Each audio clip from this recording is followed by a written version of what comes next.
Hi, my name's Amy Clark, and for my community project I chose to do the primary scenario, and this is my poster. So Winnicott State School is situated in a small regional city in WA with a student population of 250, with 1/3 identifying as Indigenous. There's a high percentage of refugee students and ECL students, as well as students with special needs.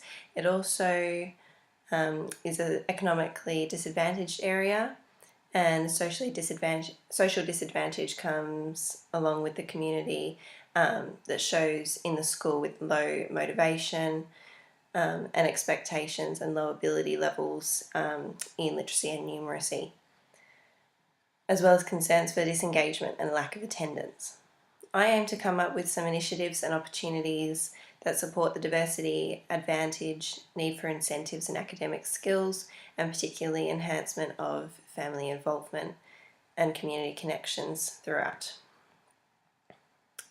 My projects aim to combine family and student involvement to the school while aiding or providing opportunities for academic skills and learning experiences.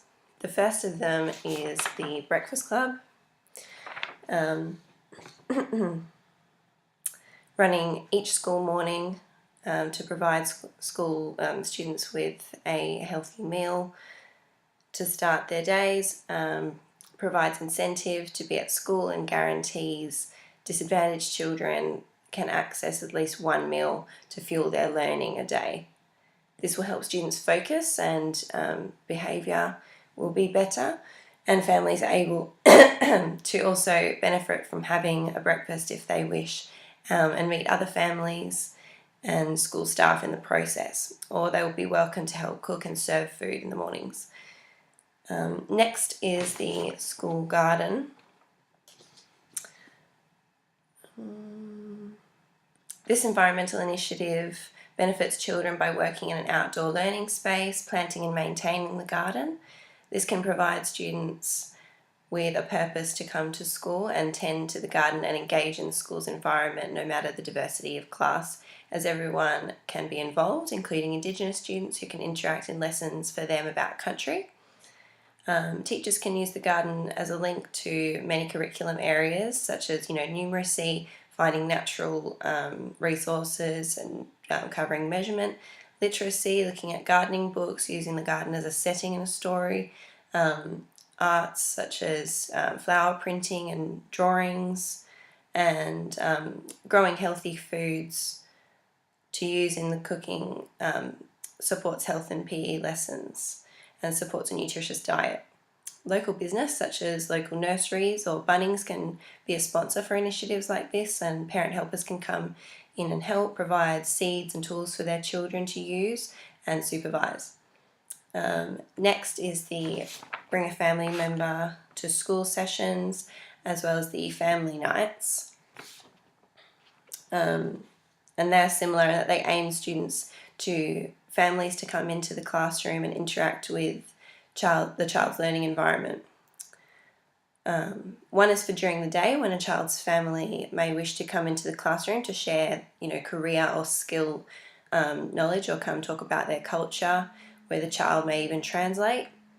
The other is an open night, where a family member can come into the classroom to see what their child is learning, play with their child, meet other families and teaching staff, particularly if during school hours doesn't work for them.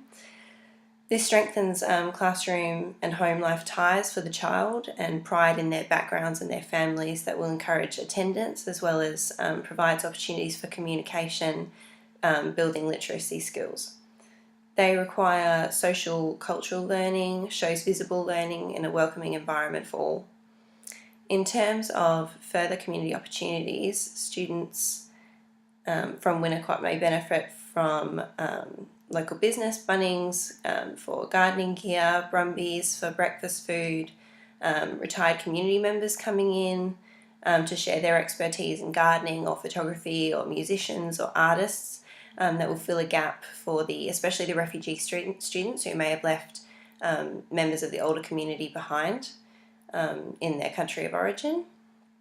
They may take part in cultural performances or or even getting elders to come in and speak, or visiting Aboriginal Australian heritage sites are also opportunities the school may do.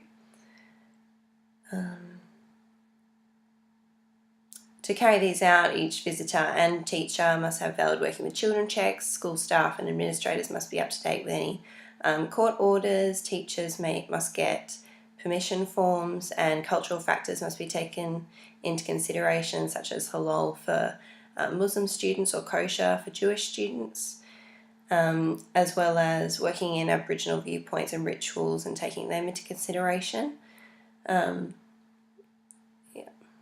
These projects aim to look at the school in terms of its diversity and support children as well as families, no matter their background, with hands-on and authentic learning and connections that they can use to aim higher and make firmer bonds to their school community.